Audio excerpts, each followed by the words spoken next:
أعوذ بالله من الشيطان الرجيم. بسم الله الرحمن الرحيم. فنادته الملائكة وهو قائم يصلي في المحراب أن الله يبشرك بيحيى مصدقا بكلمة من الله وسيدا وحصورا ونبيا من الصالحين. قال رب أنى يكون لي غلام وقد بلغني الكبر وامرأتي عاقر. قال كذلك الله يفعل ما يشاء. قال رب اجعل لي آية.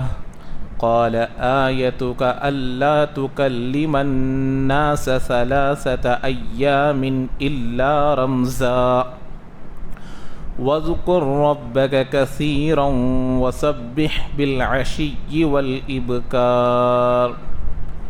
صدق الله العظيم.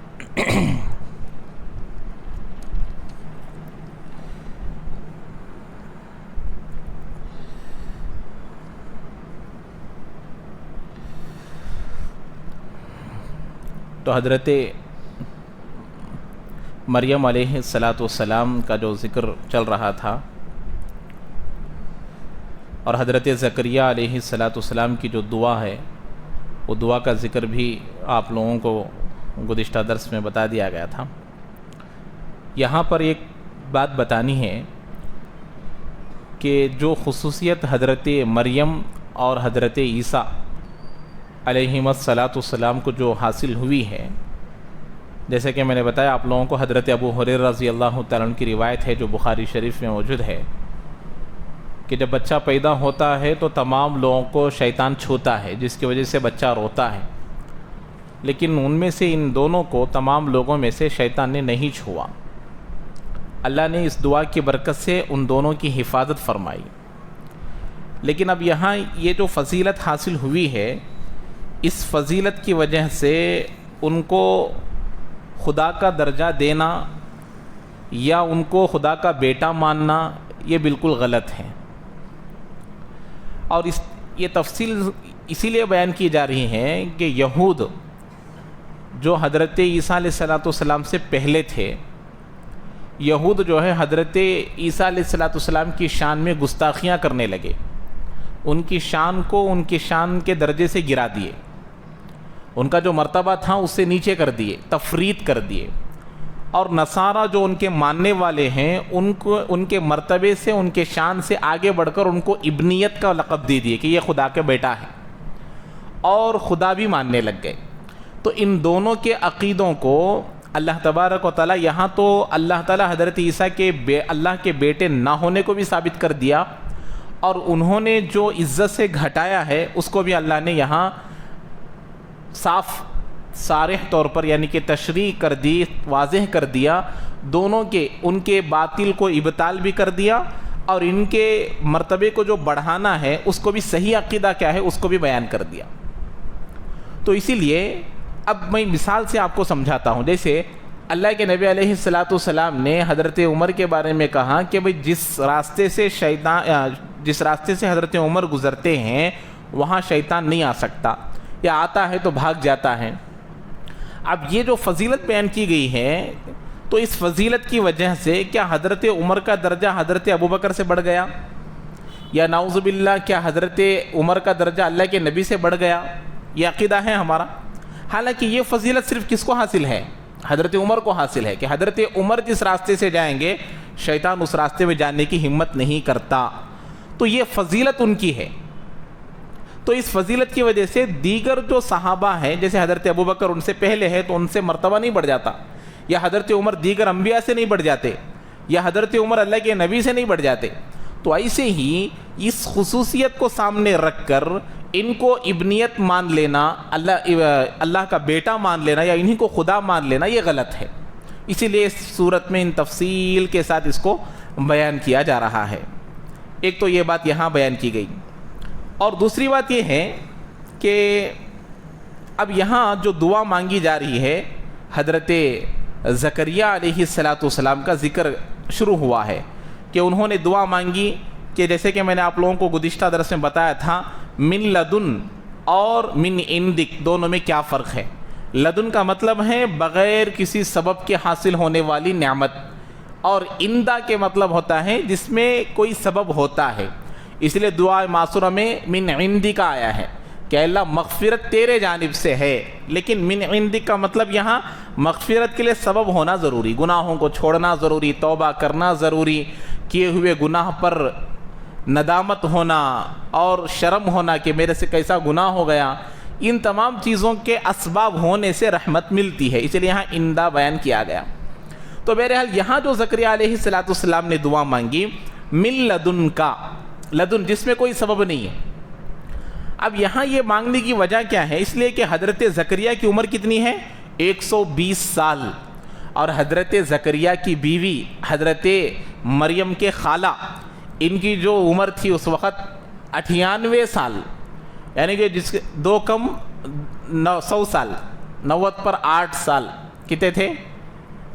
اب یہ کہ 2 سال کم، 100 کے لیے 2 کم ہے، اور حضرت زکریا کی 120 سال ہے علیہ السلام کی، تو بتائیے اب کوئی ظاہری سبب معلوم ہو رہا ہے کہ ان کو بچے ہو سکیں گے؟ تو اب دعا مانگ رہے ہیں۔ اب یہاں پر آگے اس کا تفصیلی بات آئے گی تو آگے اس کے اور حکمتیں معلوم ہوں گی، تو اسی لیے یہاں پر حضرت زکریا علیہ السلام نے حکمت سے کام لے کر دعا میں یہ لفظ استعمال کیا کہ من لدن کا، کہ اے اللہ جب تو بے موسم پھل دے سکتا ہے، گرمی میں سردی کا پھل، سردی میں گرمی کا پھل دے سکتا ہے، تو بڑھاپے میں اولاد کیوں نہیں دے سکتا؟ تو مانگ لی دعا۔ یہاں سبب ہمارے لیے ہے، سبب اللہ کے لیے نہیں ہے، اسی لیے ہمیشہ اللہ سے دعا مانگنا ہماری عقل کے موافق نہیں مانگنا، کہ ہمیں جو ضرورت ہے مانگو اللہ سے، اللہ سے مانگنے میں کوئی حرج نہیں ہے۔ اور فائدہ تو بتایا میں گزشتہ بار، 3 چیزوں میں سے ایک چیز تو ضرور ملتی ہے، تو مانگنے میں کیا فرق ہے؟ لیکن آج ہماری دعائیں ہماری عقل کے موافق ہو گئی ہے، جس کی وجہ سے ہماری دعائیں قبول ہونے کا بھی شک ہم کو ہو جاتا ہے، اس لیے دعا مانگنے کا موقع بھی نہیں ملتا۔ بھائی کیسا دعا مانگتے ہیں کہ 2-3 منٹ مانگنا مشکل ہے آج کے زمانے۔ 2 رکعت نفل جو سنت غیر مؤکدہ ہے عصر سے پہلے کی، بعض لوگوں کا اگر جائزہ لیا جائے تو ایسے لوگ بھی ملیں گے سال ہاں سال گزر گئے ہیں عصر سے پہلے کی 4 رکعت سنتیں نہیں پڑھے ہیں۔ ارے کیوں؟ ارے سنت غیر مؤکدہ ہے۔ مغرب کے بعد کی 2 رکعت نفل سنت غیر مؤکدہ نفل ہے، تو پوچھو پڑھے کیا؟ نہیں، کیوں؟ کہ سنت غیر مؤکدہ ہے۔ تو یہ نوافل کی عادت چھوٹ جانے کی وجہ سے، اور ہمارے اندر یہ چیزیں کہ دعا مانگنے کا بھی موقع نہیں ملتا اور نوافل کے لیے بھی وقت نہیں ہے ہمارے پاس، اور دعائیں قبول ہونے کا ذریعہ نوافل ہے۔ نوافل سے ہماری دعائیں قبول ہوتی ہے، نوافل سے بندہ اللہ کے قریب ہوتا ہے، فرائض سے نہیں۔ فرائض تو اللہ کا حق ہے، اور دعائیں قبول ہونے کا ذریعہ نوافل ہے۔ اسی لیے یہ جو سنت غیر مؤکدہ ہیں اور نوافل ہے، اس کو تب کبھی کبھی پڑھ لینا چاہیے، اور جو 5 نوافل ہیں، تہجد ہے، اشراق ہے، چاشت ہے، ان کو بھی پڑھ لینا چاہیے۔ بہرحال تو یہ دعا مانگنے کے بعد انہوں نے دیکھیے صرف اولاد نہیں مانگی، اولاد کے ساتھ طیبہ بھی مانگی ہے، پاک۔ اس لیے میں نے آپ لوگوں کو بتایا تھا جو پاک ہے وہ طیب ہونا ضروری نہیں۔ اس سے پہلے سورہ بقرہ میں ہی یہ آیتیں آئی تھی، جب خرچ کرنے کا بیان آیا تھا تو وہاں پر اللہ تعالیٰ خرچ کرنے میں حلال پاک بھی ہونا اور پاک بھی ہونا، حلال پاک جو حلال ہے اس کا پاک ہونا ضروری نہیں، جو پاک ہے وہ حلال ضرور رہے گا۔ تو ایسے ہی اولاد جو ہے ذریتاً طیبہ، پاک اولاد، اس میں نیک اولاد شامل ہے۔ اس میں کون شامل ہے؟ نیک صالح اولاد آ جاتی ہے۔ اسی لیے ہمیشہ اولاد کو مانگنے والے تو پورے دنیا میں ہیں، لیکن پاکیزہ اور متقی پرہیزگار اولاد کو مانگنے والے کم ہیں۔ یہ یہاں دعا سکھائی جا رہی ہے، ذریتاً طیبہ، اے اللہ اولاد تو ملے گی، اب تیرے قدرت کو میں نے دیکھ لیا کہ بے موسم میں تو پھل دے رہا ہے، لیکن مجھے بھی تو پھل دے گا، تو مجھے کیسا پھل چاہیے؟ لذیذ پھل چاہیے، مزیدار، ذائقہ دار ہونا چاہیے، اس میں کڑوا پن نہیں رہنا، اس میں کیڑا نہیں رہنا، اس میں بد ذائقہ نہیں رہنا، اے اللہ اس میں بدبو نہیں رہنا۔ تو ایسے ہی اولاد کے سلسلے میں دعا سکھائی جا رہی ہے کہ اے اللہ ایسے اولاد نہیں چاہیے جو ہمارے آنکھوں کے لیے کانٹا بن جائے، یا اس اولاد کے لیے جو کئی سارے دعاؤں کے بعد، منتوں کے بعد، مرادوں کے بعد، علاج کے بعد پیدا ہوئی ہو، اور پھر بعد میں دعا اس زبان سے یہ جملہ نکلے یا دل سے یہ بات نکلے کہ اے اللہ ایسی اولاد نہ ہوتی تو اچھا ہوتا. حالانکہ کوئی 12 سال انتظار کیے، کوئی 15 سال انتظار، کوئی 10 سال انتظار کیے، اس کے بعد اولاد حاصل ہوئی، اور پھر یہ کہنے کو مجبور ہو رہے کہ نہ ہوتی تو اچھا ہوتا. تو یہ دعا مانگنی چاہیے طیبہ، پاک ہونی چاہیے، اور تقوی پرہیزگاری میں بھی ہونا چاہیے. اور اس کے بعد کہا انک سمیع الدعاء، اے اللہ تو ہی دعا سننے والا ہے.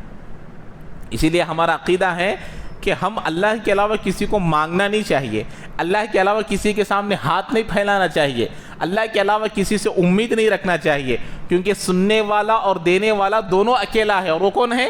وہ اللہ ہے. ہمارا حال یہ ہے کہ ہم اپنے ضروریات کو لوگوں کے سامنے بیان کرتے ہیں. جتنا آج ہم اپنے ضروریات کو لوگوں کے سامنے بیان کرتے ہیں، اتنا اگر ہم اللہ کے سامنے بیان کریں گے تو انشاءاللہ ہمارے ضروریات پورے ہو جائیں گے. لیکن بیان نہیں کرتے، لیکن اللہ کو نہیں مانگتے، تو لوگوں کے سامنے. اسی لیے کوئی جملہ ہے، ٹھیک سے یاد نہیں ہے، ہم مانگتے ان سے ہیں جو کہتے ہیں سب سے ہیں اور دیتے کچھ نہیں ہے. ہم مانگتے اس سے نہیں ہے جو کہتا کسی سے نہیں ہے اور دیتا سب کچھ ہے. ہم اس سے نہیں مانگتے اور اس سے نہیں بولتے. اس کے سامنے وہ اللہ پوچھتا ہے کہ بھئی ہے کوئی ضرورت، ہے کوئی تقاضا تو مانگنے. یہاں اسی لیے بیان کیا جا رہا ہے انک سمیع الدعاء، اے اللہ آپ ہی دعا سننے والے ہیں، تیرے علاوہ کوئی اور نہیں سنتا. اسی لیے کسی کو مشکل کشا نہیں ماننا کہ بھئی وہاں جانے سے ہماری مرادیں پوری ہو جائیں گے، وہاں فلاں بابا کے پاس جانے سے ہماری دعائیں قبول ہو جائیں گی، فلاں درگاہ کے پاس جانے سے اولاد حاصل ہو جائے گی، وہاں جا کر 3 گھاٹیاں ڈال کر آنے سے ہمیں اولاد مل جائے گی. یہ برے برے عقیدے آج لوگ رکھے ہیں. اللہ معاف کرے. پرسوں ایک واقعہ سننے میں آیا، کسی جگہ پر جا کر پتھر کے گھر بنا کر آ رہے ہیں، پتھر جمع کر ایک چھوٹا سا گھر بنا کر آتے ہیں، ادھر 3 پتھر ادھر 3 پتھر پھر بیچ میں رکھ کر ایک گھر کی طرح بنا کر آ رہے ہیں. تو یہ معلوم ہوا کہ بھئی جس کو رشتہ نہیں لگتا یہ فلاں جگہ پر جا کر پتھروں سے وہاں گھر بنا کر آنے سے اس کا گھر بن جاتا ہے، اس کا نکاح جلدی ہو جاتا ہے، اسے لڑکی مل جاتی ہے اور اس کا رشتہ جلدی ہو جاتا ہے. انا للہ و انا الیہ راجعون. یہ عقیدہ رکھنے سے ایمان چلا جائے گا. اور ایسے ہی اولاد نہیں ہوگی، فلاں جھاڑ کے پاس، فلاں درخت کے پاس جا کر چکر لگا کر اور وہاں پر ایک ساڑی یا وہاں پر کچھ چڑھا کر آنے سے اولاد مل جائے گی. کیا عقیدے ہیں یہ؟ وہاں پر جانے والے کون ہیں؟ جن کا نام عائشہ ہے. وہاں جانے والوں کا نام کیا ہے؟ جس کا نام ابوبکر ہے. وہاں جانے والوں کا نام کیا ہے؟ عمر ہے. ارے وہاں جانے والے کا نام کوئی سوامی نہیں ہے، وہاں جانے والے کا نام چندر شیکھر نہیں ہے، وہاں جانے والے کا نام کوئی غیر کا نام نہیں ہے. ارے ان لوگوں کا نام ہے جو اللہ اور رسول پر ایمان رکھنے والے ہیں. تو اسی لیے یہاں سکھایا جا رہا ہے کہ بھئی تمہیں اولاد مانگنی ہو تو بھی اللہ سے مانگنی ہے. تو اب یہ دعا مانگے. اب مانگنے کے بعد ان کو خوشخبری دی جا رہی ہے. یہاں سے حضرت زکریا علیہ السلام کے اولاد ملنے کا تذکرہ شروع ہو رہا ہے. فنادتہ الملائکہ، فرشتوں نے پکار کر کہا. اب ان کو خوشخبری دی جا رہی ہے. غیب سے آواز آئی، وَهُوَ قَائِمٌ يُصَلِّي فِي الْمِحْرَابِ، وہ عبادت خانے میں عبادت کر رہے تھے. اس حال میں ان کو خوشخبری دی جا رہی ہے. دیکھیے یہاں پر ایک لطیف اشارہ ہم کو مل رہا ہے. ہمارے ضروریات کو پہلے دعا سے مانگنا. یہاں پہلے حضرت زکریا کیا کیے؟ پہلے قدرت کو دیکھے کہ حضرت مریم کو یہ تمام چیزیں مل رہی ہیں، اور بعد میں کیا کیے؟ دعا کیے. یہ بھی سبب ہے. جیسے اولاد کے حصول کے لیے نکاح کرنا بھی ایک ذریعہ ہے، ایسے ہی اللہ سے دعا کرنا بھی ایک سبب ہے، ایک ذریعہ ہے. تو حضرت زکریا علیہ السلام نے دعا کی سب سے پہلے، اور اس کے بعد ان کو جب یہ خوشخبری ملی تو اب یہ کس حالت میں ہے؟ عبادت کر رہے ہیں. تو یہاں معلوم ہوتا ہے کہ اللہ سے دعا قبول ہونے کے لیے اللہ سے تعلق عبادت کے ذریعے سے رکھنا ضروری ہے. صرف دعا کرنے سے دعا قبول نہیں ہوگی. ارے بھی دعا کے ساتھ حضرت زکریا کیا کر رہے ہیں یہاں پر؟ اسی لیے بیان کیا تھا وَهُوَ قَائِمٌ يُصَلِّي فِي الْمِحْرَابِ، کہ 23 سالوں سے دعا کر رہے، دعا قبول کرتا نہیں اللہ ہماری دعائیں سنتا نہیں. اسے پوچھو نمازیں کب پڑھ رہا؟ جمعہ بھی نہیں پڑھ رہا.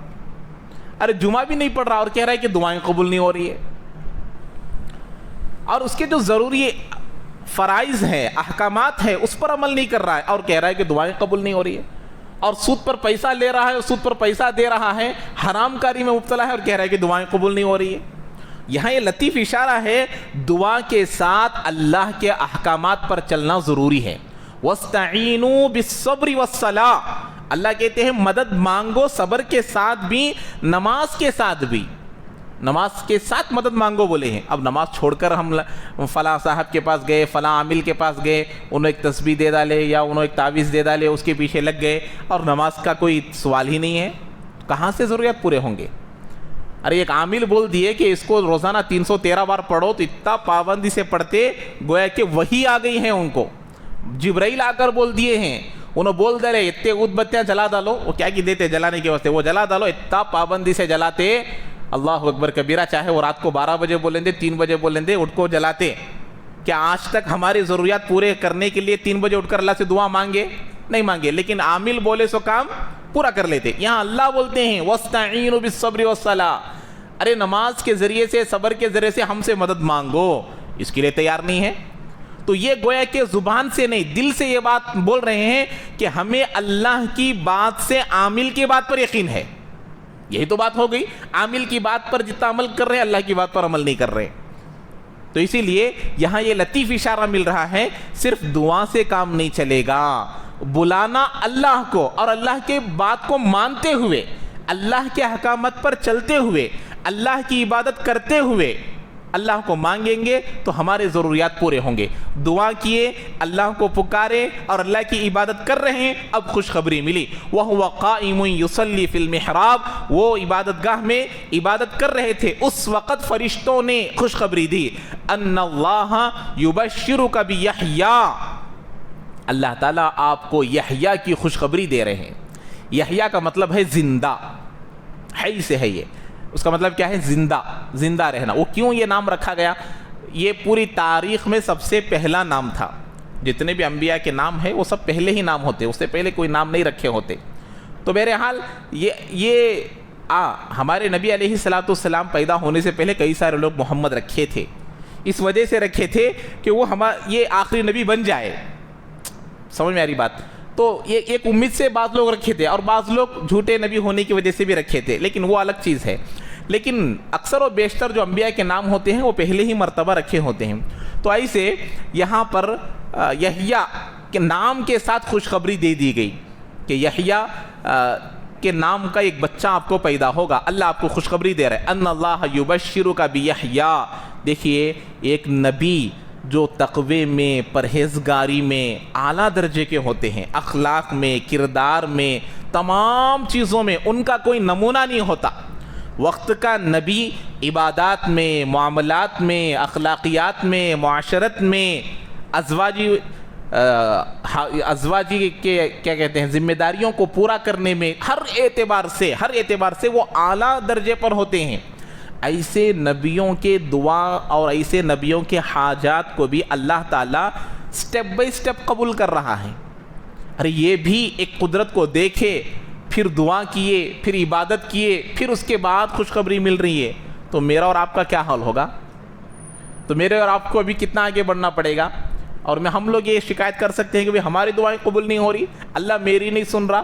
اگر کوئی یہ جملہ کہے گا تو یہ بھی کفر کا جملہ ہے، اللہ سے نا امیدی کا جملہ ہے، یہ جائز نہیں ہے۔ تو بہرحال اب یہ خوشخبری یحییٰ علیہ السلام کی دے دیے، وہ کیا ہوں گے؟ اس پیدا ہونے والے بچے کے صفات کو بیان کر رہے ہیں، ان کے اندر 5 صفات ہوں گے۔ کیا ہوں گے؟ ان اللہ یبشرک بیحییٰ مصدقا بکلمۃ من اللہ، اللہ کے کلمے کی تصدیق کرنے والے ہوں گے۔ کیا ہے اللہ کا کلمہ؟ حضرت عیسیٰ، جیسے سورہ صف میں ہے کہ مصدقا لما بین یدی من التورات، حضرت عیسیٰ تورات کی تصدیق کرنے کے لیے آئے۔ وَمُبَشِّرًا بِرَسُولٍ يَأْتِي مِن بَعْدِ اسْمُهُ احمد، میرے بعد آنے والے نبی کی خوشخبری، وہ مبشر تھے ہمارے نبی کے۔ حضرت عیسیٰ علیہ السلام کیا تھے؟ تورات کی تصدیق کرنے والے تھے، ہمارے نبی کی خوشخبری دینے والے تھے۔ تو ہمارے نبی علیہ السلام کے لیے ایک مقدمہ، ہمارے نبی علیہ السلام کے لیے اناؤنسمنٹ کرنے والے حضرت عیسیٰ تھے۔ حضرت عیسیٰ کا اناؤنسمنٹ کرنے کے لیے حضرت یحییٰ آئے، اس لیے دونوں میں 6 مہینے کا یا 3 سال کا فرق بیان کرتے ہیں۔ تو حضرت یحییٰ سب سے پہلے تو وہ ان کا نام یحییٰ ہوگا، اور حضرت عیسیٰ آنے والے ہیں، کلمہ ہے نا وہ، کیونکہ بغیر باپ کے پیدا ہوئے، یہ پوری تفصیل آ گئی ہے اس سے پہلے۔ کلمہ کا مطلب کیا ہے کہ اللہ کے لفظ کن سے وہ پیدا ہو گئے، بغیر باپ کے پیدا ہوئے، اسی لیے ان کو کلمۃ اللہ کہتے ہیں۔ تو اس نبی کی یہ خوشخبری دینے والے ہیں بکلمۃ من اللہ۔ اچھا، ایک تو صفت یہ ہو گئی کہ وہ خوشخبری دینے یعنی کہ تصدیق کرنے والے ہیں، حضرت عیسیٰ آنے والے ہیں، خبر دینے والے ہیں۔ دوسرا، وہ سیدن، وہ بادشاہ ہوں گے، سب کے مقتدا بنیں گے، سب کے کیا ہوں گے؟ وہ مقتدا بنیں گے، امیر بنیں گے، سب کی رہبری کریں گے، جیسے بیت المقدس کے امام رہیں گے، ذمہ داری لیں گے، لوگوں کے مقتدا بنیں گے، ذمہ دار رہیں گے، یہ مطلب ہے وسیدن ایک صفت۔ وحصورا، یہ اچھے طریقے سے سمجھ لینا چاہیے۔ بعض اچھی کتابوں میں بھی سننے میں لکھنے میں یہ باتیں لکھی گئی ہیں کہ حضرت یحییٰ علیہ السلام عنین تھے۔ عنین کا مطلب ہے جس کے اندر مردانگیت نہ ہو، ایسوں کو کہتے ہیں۔ تو یہ بالکل غلط ہے، یہ بالکل درست نہیں ہے، اس کا عقیدہ رکھنا قرآن اور احادیث کے خلاف ہے۔ اور اس قرآن کے خلاف کیوں ہے؟ حصورہ کا لفظ یہ عربی کے اعتبار سے یہ اس میں تفضیل کا صیغہ ہے، تفضیل کا صیغہ، اور وہ بھی متعدی ہے۔ متعدی کا مطلب کیا ہے؟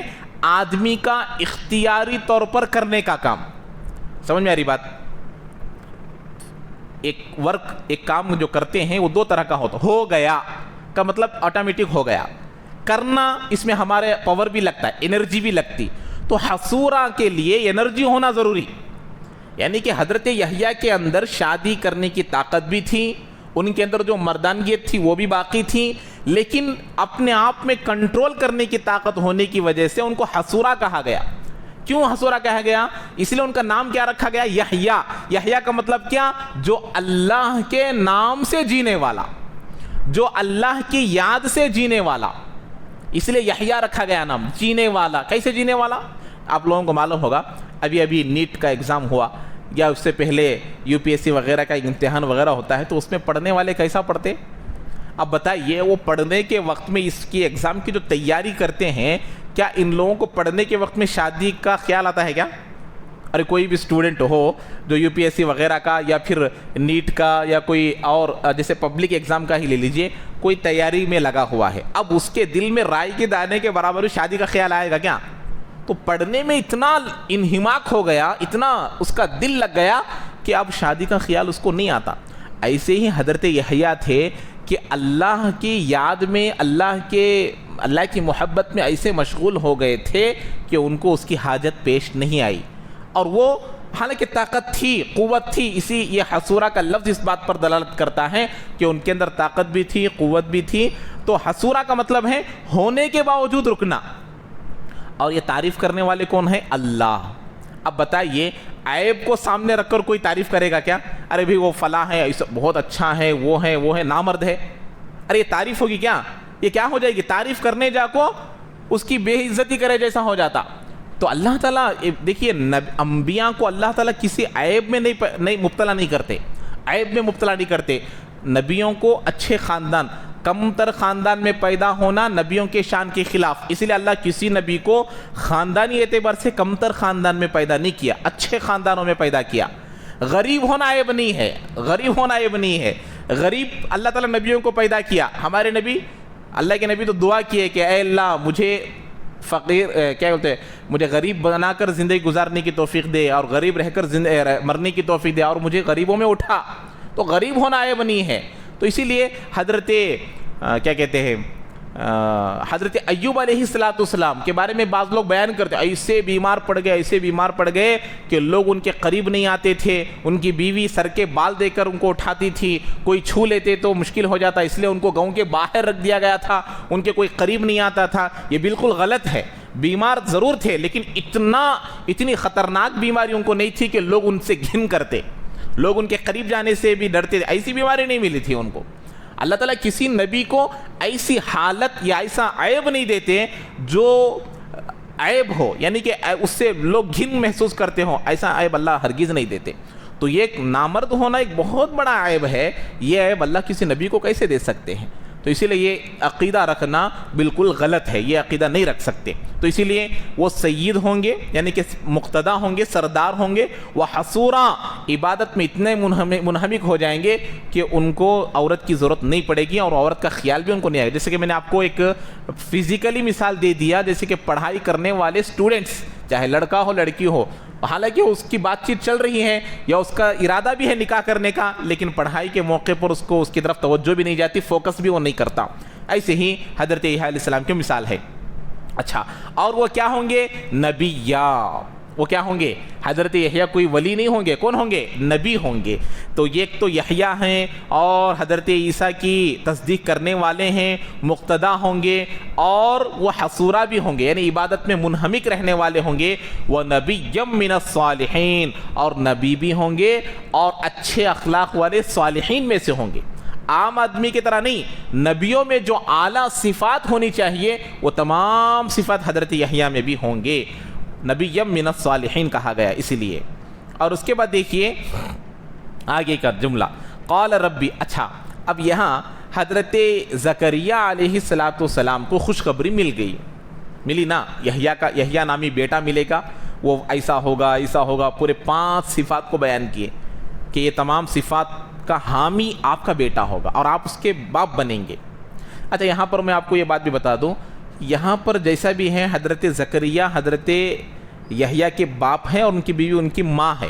یہ بھی بغیر باپ کے پیدا ایسا نہیں ہے، یہ باقاعدہ جیسے دنیا کے اولاد پیدا ہوتے ہیں ویسا ہی پیدا ہوئے ہیں، کیونکہ اللہ نے بتا دیا. اب یہاں اس کا جملہ آ رہا ہے، قال ربی انا یکون لی غلام وقد بلغنی الکبر وامرأتی عاقر. کتنے بہترین انداز میں حضرت زکریا علیہ السلام بیان کر رہے ہیں، اے میرے پروردگار، انا یکون لی غلام، مجھے لڑکا کیسے ہوگا، مجھے بیٹا کیسے پیدا ہوگا، وقد بلغنی الکبر، مجھے تو بڑھاپے نے چھو لیا ہے، پکڑ لیا ہے. ارے مجھے کیا مل گیا ہے؟ بڑھاپا آ گیا ہے. کتنی عمر ہے؟ 120 سال، اور بیوی کو 90 پر 8 سال. اب کیسے اولاد ہوگی؟ تو ایک کیا یہ جو سوال کرنا تھا، کیا اللہ کی قدرت پر ڈاؤٹ کر کیے کیا؟ شک کر کیے کیا؟ نہیں. جیسے کہ حضرت ابراہیم علیہ السلام نے پوچھا تھا، وَإِذْ قَالَ إِبْرَاهِيمُ رَبِّ أَرِنِي كَيْفَ تُحْيِي الْمَوْتَى. اے اللہ، یہ اس کی تفصیل بھی گزر گئی ہے سورہ بقرہ میں. اے اللہ کیسے آپ زندہ کریں گے، اس کے پوری تفصیل آئی نا. تو اللہ نے کیا کہا؟ اولم تؤمن، اے ابراہیم کیا تمہیں یقین نہیں ہے، تمہارا ایمان نہیں ہے کہ میں زندہ؟ نہیں، بلا ظاہر کر دیا. نہیں اللہ، اس میں تو شک شبہ کا کوئی یہ ڈاؤٹ ہی نہیں ہے، بالکل نہیں. پھر کیوں؟ قال بلا لیطمئن قلبی، تاکہ میرے دل کو اور اطمینان ہو جائے. جیسے میں مثال دیتا ہوں آپ کو، کوئی آ کر بولے آج اجتماع میں کیا بیان تھا بھائی، تو اچھا بیان کرے بھائی، تو فوراً کیا بولتے ہمیں؟ ارے ریکارڈنگ ہے کیا بولتے، کون تو بھی ریکارڈ کر لے گا کیا بولتے. اور کون تو بولے بھائی تاج محل ایسا ہے ویسا ہے بول کو. اب کے زمانے میں تو ویڈیو وغیرہ مل گئے، اس میں دیکھ لیتے کیا بھی نہیں. اب ورنہ کیا کرتے بھائی، سنتے ہیں خالی، ایک بار جا کو دیکھنا بولتے. ارے بولتے نہیں بولتے. تو اسی لیے عربی میں ایک جملہ بھی ہے، لیس الخبر کالمعاینہ. بھائی جو کانوں سے سنتے ہیں وہ دیکھنے کے برابر نہیں ہو سکتا. اسی لیے حضرت زکریا علیہ السلام بھی حضرت ابراہیم علیہ السلام کی طرح یہاں پر پوچھ رہے ہیں کہ اللہ مجھے کیسا ہوگی، حالانکہ ظاہری اسباب کچھ نہیں ہے. میں بوڑھا ہو گیا، میری بیوی بوڑھی ہو گئی، کیسے ہوگی؟ اور آگے فرماتے ہیں مجھے تو بڑھاپا پہنچ گیا ہے اور میری بیوی بانجھ ہے. بانجھ کا مطلب جس عورت کو بالکل بچے نہیں ہوتے، ایسی عورت کو عربی میں عاقر کہتے ہیں، بانجھ کہتے ہیں اردو میں. اب اللہ اس کا جواب دیتے ہیں، قال كذلك اللہ يفعل ما يشاء.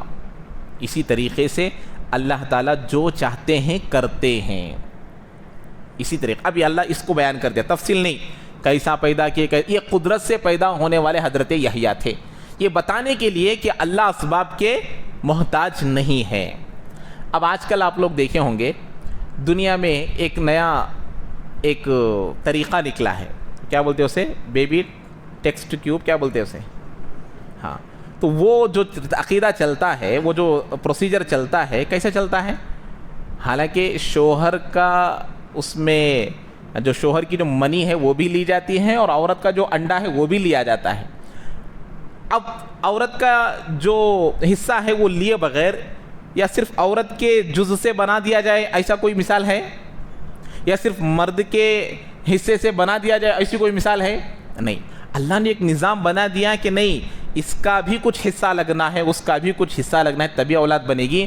تو یہ ایک عقیدہ، یہ ایک جو پروسیجر چلا ہے، اس میں بھی دنیا اللہ کی محتاج ہے، وہ نہیں ہو سکتا۔ اللہ نے بنا دیا پروسیجر، پیدا ہونے کے لیے ایک یہ ہے کہ ایک طریقہ ہے، ایک فطرت ہے، اس کے بغیر پیدا کرنا تو وہ اللہ کی قدرت ہے۔ جو یہاں حضرت عیسیٰ پیدا ہوئے ہیں، ویسا کوئی پیدا کر سکتے کیا؟ اب تک تو وہ نہیں آیا، سائنس وہاں تک پہنچی نہیں، کہاں سے پہنچ پائے گی؟ جو اللہ نے جو پروسیجر بنا دیا ہے اسی کے موافق چلے گی۔ لیکن اسی لیے اس کے مسائل تو الگ ہے، کبھی انشاءاللہ موقع ملے گا تو بیان کروں گا۔ اس میں بھی جو چیز استعمال کی جاتی ہے وہ وہی ہے جو اللہ نے بنایا ہے۔ ارے وہ جو چیزیں لے کر جو رکھی جاتی ہے وہ کہاں رکھی جاتی ہے؟ بچے دانی میں ہی رکھی جاتی ہے، تبھی جا کر وہ بچہ بنتا ہے۔ لیکن جو طریقہ یہ لوگ استعمال کرتے ہیں اس میں خطرات بہت ہوتے ہیں، ماں کو بھی، پیدا ہونے والوں کو بھی، اور وہ جو بچے پیدا ہوتے ہیں وہ عام بچوں سے بالکل الگ ہوتے ہیں۔ وہ جائز ہے یا حلال ہے یا ناجائز ہے وہ میں یہاں نہیں بیان کر رہا ہوں، کبھی موقع ملے گا تو بیان کروں گا حلال ہونے کے کیا طریقے ہیں اور ناجائز ہونے کی وجوہات کیا ہے۔ تو یہاں پر یہ بیان کر دیا گیا کہ قال کذالک اللہ یفعل ما یشاء، کہ اللہ تعالیٰ جو چاہتے ہیں کرتے ہیں، بس اب آپ کو اولاد ملے گی، اسباب کے محتاج نہیں ہے۔ اچھا، اب پھر اور آگے حضرت زکریا کو علیہ السلام کو اب بھی اطمینان نہیں ہوا، یعنی کہ اطمینان تو حاصل ہے لیکن جب آدمی خوشی میں چلا جاتا ہے تو وہاں پر بے جھجک ایک فوراً سوال کرنے لگتا ہے، کہ جیسے مثال کے طور پر ایک لڑکے کو رزلٹ آیا آج، کہ پہلے تو اس کو دکھا دیا گیا کہ فیل ہے، اس کو رزلٹ کیا آ گیا؟ فیل بول کے آ گیا۔ اب پھر بعد میں کسی نے کہا کہ نہیں پاس ہو گئے ہیں، تو اب مان لیتا ہوں نے، ارے مانتا ہے کیا بولتا بھائی، کیا تو بھی پرنٹ آؤٹ نکال کو دکھاؤ، نہیں تو کیا تو جلدی میں پاس ہوئی مجھے کیا تو پیش کرو۔ تو یہ جو پوچھنا ہے یقین کو اور مضبوط کرنے کے لیے ہے یا اس کی انہیں جھوٹ بول رہا بول کو کی ہے؟ ارے بات کو یقین میں اور زیادہ کرنے کے لیے، انہیں جھوٹ بول رہا بول کے نہیں، حالانکہ وہ بات میں مجھے اور یقین آن دے اس وجہ سے پوچھتے۔ تو ایسے ہی حضرت زکریا علیہ السلام نے پوچھ لیا، قال رب اجعل لی آیہ، اے اللہ کیا تو بھی مجھے نشانی دے دے اللہ کہ مجھے بیٹا ہونے والا ہے یا مجھے اولاد حاصل ہونے والی ہے، کیا تو بھی ایک نشانی مجھے بتا دے کہ مجھے میری بیوی کو حمل ٹھہر گیا ہے، اس کی کوئی نشانی تو دے مجھے، تاکہ مجھے معلوم ہو جائے، کچھ سمٹم مجھے دکھا کہ میں باپ بننے والا ہوں۔ قال ربی اجعل لی آیہ، قال آیتک الا تکلم الناس ثلاثۃ ایام الا رمزا، اس کی نشانی یہ ہے کہ آپ 3 دن اور 3 رات زبان سے کسی کو بات نہیں کر سکتے۔ جب آپ کے اندر یہ حالت آ جائے کہ آپ کسی کو بات نہیں کر سک رہے، آپ کی زبان نہیں چل رہی، تو سمجھ جاؤ کہ آپ کی بیوی کو حمل ٹھہر گیا ہے، اب آپ کو اولاد حاصل ہونے والی ہے۔ یہاں پر بھی دیکھیے کتابوں میں مفسرین حضرات لکھے ہیں کہ یہ 3 دنوں میں حضرت زکریا علیہ السلام دنیاوی باتوں میں، دنیاوی گفتگو میں ان کی زبان نہیں چل رہی تھی، لیکن ذکر کرنے کے لیے، اللہ کو یاد کرنے کے لیے، تسبیح بیان کرنے کے لیے، اس کی تقدیس کرنے کے لیے زبان چلتی تھی۔ سمجھ رہے ہیں بات نہیں کر سکتے تھے، کوئی پوچھے ناشتہ کریں، نہیں بولنے نہیں آ رہا، اشارے سے بولنا پڑتا تھا، ہو گیا۔ پانی پیے، اشارے سے بولنا پڑتا تھا، طبیعت اچھی ہے، اشارے سے بولنا پڑتا، اس کا جواب نہیں دے پا رہے تھے۔ لیکن جیسے ہی اللہ کا ذکر کرنا چاہ رہے تھے، سبحان اللہ زبان چل رہی ہے، الحمدللہ زبان چل رہی ہے۔ تو یہ ایک یہاں یہ بات بتائی جا رہی ہے کہ اب آپ جو ہے نشانی مانگے ہیں، تو اب نشانی مضبوط ہونے کے لیے آپ کو دنیا سے، کلام سے بالکل ہٹنا ہے۔ اب 3 دن بات نہیں کر سکتے، اس لیے 3 دن تک ان کو بات سے روک دیا گیا، اور ان کو یہ نشانی دی گئی کہ آپ 3 دن تک بات نہیں ہوگی، آپ 3 دن شکریہ میں۔ اب یہاں پر دیکھیے، نعمت کے حصول کے لیے بندے کو کچھ دیر مخلوق سے ہٹ کر اللہ کی طرف آنا ضروری ہے۔ تبھی نعمتوں کا شکر ادا ہوگا، ورنہ شکر ادا نہیں ہوگا۔ لیکن میری بھی آپ کی بھی دنیا کے سب لوگوں کی حالت یہ ہے، جیسے ہی نعمت حاصل ہو جاتی ہے، نعمت حاصل ہونے میں جتنی محنت لگی ہوتی ہے اس کا 10% بھی شکریہ ادا میں نہیں لگتا ہے کیا؟ ارے ہو گیا تو بھی 2 رکعت نماز پڑھ لیں گے بس، یا 2-3 منٹ دعا کرے، اللہ تیرا شکر ہے، اللہ تو میری دعا قبول کر لیا، اللہ تیرا شکر ہے، اللہ، بس چلے گئے۔ ارے حق تو یہ تھا کہ جتنا وقت لگا ہے بھئی، محنت میں لگا ہے، جو سب کا کرنے میں لگا ہے، اللہ نے حصول کر دیا، اللہ نے انعام دے دیا، تو کتنی دیر کرنا تھا؟ تو اس لیے اللہ نے کہا 3 دن اور 3 رات آپ بات نہیں کر سکتے۔ کیا کرنا ہو 3 دنوں میں؟ وَاذْكُرْ رَبَّكَ كَثِيرًا، زیادہ اللہ کا ذکر کرو ان 3 دنوں میں، وَسَبِّحْ، اس کی تسبیح بیان کرو، بِالْعَشِيِّ وَالْإِبْكَارِ، دن رات، دن میں بھی رات میں بھی۔ ایک تو نعمت کا حصول، اور نعمت کے حصول میں نشانی دی گئی، کیا؟ بات نہیں کر سکتے، تو اللہ نے ان کو آسان کر دیا کہ نشانی بھی بات نہیں کرنے کی، اور اس میں آپ کو ذکر بھی کرنا، اور یہ ذکر شکریہ ادا بھی ہو گیا۔ ارے بات سمجھ میں آ رہی؟ نعمت کے حصول کے لیے اللہ نے نشانی بھی دے دیا، اور ایسی نشانی کہ اس میں شکریہ ادا بھی ہے۔ اور میرے اور آپ کے لیے اس میں یہ بات بتائی جا رہی ہے کہ جب بھی ہمارا کوئی کام بن جائے، چاہے دنیاوی کام ہو، میں بتاؤ جب ہمیں کوئی اولاد حاصل ہو جائے تو کیا ہم لوگ ایک دن یا ایک رات ہم لوگ اللہ کے حصول کے لیے بھئی عافیت کے ساتھ، صحت کے ساتھ، نیک صالح اولاد مل گئی، اب اللہ نے دے دیا، شکریہ ادا میں کوئی رات ہم گزارے ہیں؟ نہیں گزارے۔ حالانکہ دنیا میں کیا کیا حال، کتنے لوگ بغیر اولاد کی زندگی گزارے، اگر پیدا ہوتے ہیں تو وہ ناقص پیدا ہو رہے ہیں، تو اللہ نے ایسا ہم کو نہیں دیا، نہیں کرتے۔ تو دیکھیے کتنا فرق ہے۔ تو یہاں یہ بات بتائی جا رہی ہے کہ نعمت کے حصول ہونے کے بعد اللہ سے ربط رکھنا ہے دنیا سے کٹ کر۔ جیسے کہ اللہ نے حضرت زکریا کو کہا بات نہیں کر سکتے لیکن زبان اللہ کے ذکر میں چلے گی، تو ہم کو یہ بیان کیا جا رہا ہے کچھ وقت نعمت کے حصول کے بعد اس کا شکریہ ادا کا طریقہ یہ ہے کہ دنیا سے کٹ جاؤ اور اللہ کے قریب آ جاؤ، یہ نعمت کے حصول کا طریقہ ہے۔ اور اس سے پہلے بھی بتایا تھا نعمت کے حصول پر شکریہ ادا کرنا، اور اس کے بعد جو نعمت ملی ہے یا جو نیک کام کرنے کا موقع ملا ہے اس کے قبولیت کے لیے بھی دعا کرنا۔ اب یہاں اولاد مل گئی، نعمت مل گئی، اولاد کے قبولیت کے لیے جیسے کہ حضرت حنہ نے دعا کی، اے اللہ میں نے نظر مانگ لی کہ اس اولاد کو میں کیا کروں گی، تیرے لیے وقف کر دوں گی، وتقبل، تو قبول بھی کر لے، قبول نہیں کرے گا تو پھر وہ اولاد کیا ہوگی نہیں معلوم۔ تو بہرحال اللہ تبارک و تعالی ہم تمام کو اللہ کے نعمتوں کے حصول پر شکریہ ادا کرنے کی توفیق نصیب فرمائے، اور اللہ کے احکامات پر پورے طور پر عمل کرنے کی توفیق نصیب فرمائے۔ اب اس کے بعد پھر حضرت مریم علیہ السلام کا ذکر پھر دوبارہ شروع ہو رہا ہے۔ یہ درمیان میں حضرت زکریا علیہ السلام کا ذکر آ گیا، اب اس کے بعد پھر حضرت عیسیٰ علیہ السلام کا تفصیل ذکر آ رہا ہے، اور حضرت مریم علیہ السلام کا بھی تذکرہ آ رہا ہے۔ یہاں پر ایک بات میں تفصیل سے بتانا چاہتا ہوں، وہ یہ ہے کہ آپ لوگوں نے سنا ہوگا، بسا اوقات بیان بھی کرتے ہیں، اچھے اچھے علماء بھی بیان کرتے ہیں، سب لوگ بولتے بھی ہیں کہ اللہ کے نبی علیہ السلام کا جنت میں 3 عورتوں سے نکاح ہوگا، اپنی بیویوں کے علاوہ اور 3 عورتوں کا، اس میں سے حضرت مریم بھی ہے، اسی لیے ان کو رضی اللہ عنہا بھی بولتے ہیں، اور حضرت آسیہ رضی اللہ عنہا ان کو بھی بولتے ہیں، اور ایک نام ہے کلثم، یہ ہے حضرت موسیٰ کی بہن۔ یہ 3 عورتوں کا نام آتا ہے کہ ان تینوں کا نکاح جنت میں کس سے ہوگا؟ کس سے ہوگا؟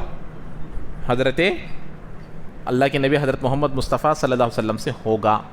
لیکن یہ کوئی عقیدہ سے تعلق رکھنے کا مسئلہ نہیں ہے، اس میں کوئی کفر یا ایمان کا مسئلہ نہیں ہے، لیکن یہ حدیثوں میں بیان ہے کہ اللہ کے نبی کا ان 3 عورتوں سے نکاح ہوگا، لیکن حدیث کی جو سندیں ہیں یہ بہت کمزور ہیں، ضعیف روایتیں ہونے کی وجہ سے اس کو بیان کرنا درست نہیں ہے۔ اگر بیان کرے تو یہ بولنا ضروری ہے کہ یہ صحیح روایت نہیں ہے، یہ صراحت کے ساتھ بیان کرنے کا حق، بیان کی جانے کی گنجائش ہے، ورنہ اس کو عقیدے کے طور پر بیان کرنا یا اس کو بالکل صحیح سمجھ کر بولنا یہ غلط ہے۔ تو اسی لیے اس کو بیان کرنے کی ضرورت نہیں ہے، کیونکہ یہ صحیح احادیث سے ثابت نہیں ہے، البتہ سند کے کمزوری سے اس کو بیان کیا گیا ہے، اس کو صحیح پورے طور پر صحیح ماننا بھی غلط ہے اور پورے طور پر غلط ماننا بھی غلط ہے۔ اس لیے اس کو کیا کرنا، بولیں گے تو یہ بول کر بولنا کہ بھئی اس کی جو سند ہے یہ ضعیف روایتوں سے ثابت ہے، صحیح روایتوں سے ثابت نہیں ہے۔ اللہ تعالی ہم تمام کو عمل کی توفیق نصیب فرمائے. سبحان اللہ وبحمدہ سبحانک اللہم وبحمدک اشہد ان لا الہ الا انت استغفرک واتوب الیک.